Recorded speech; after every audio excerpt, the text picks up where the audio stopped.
Okay, mag-check tayo ng FPS. Ito yung ating pressure, 29. And then, output natin is yan, 1,500. So, dito siya. Oh, ito. Kita kaya? Yan, 1,500. Okay, sige, dito ka na lang. Yan, lalagyan na natin ng pellet.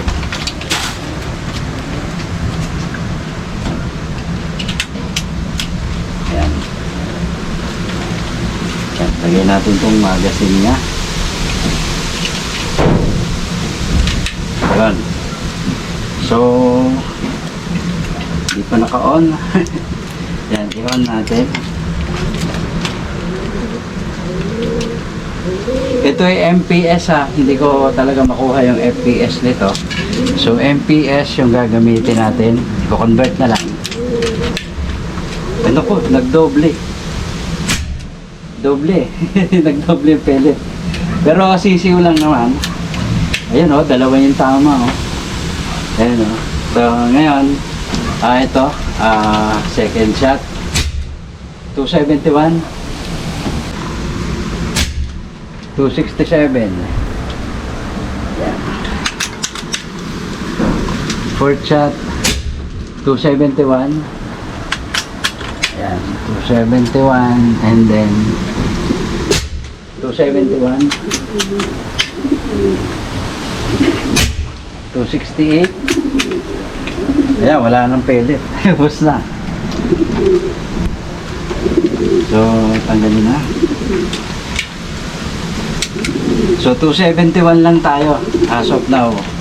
Pero umaatras na siya sa sobrang lakas.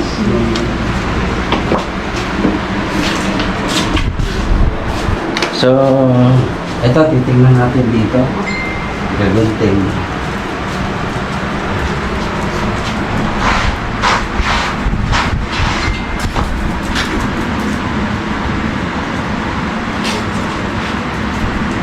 Tanggalin muna natin ito.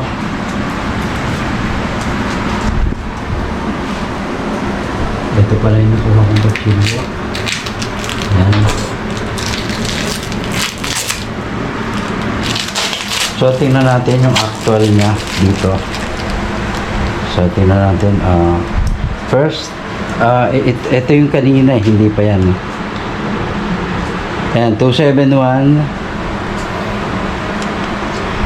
Number 3 is 267. Fourth is 271 ulit. Fifth, 271. 6, 268. Wala na. So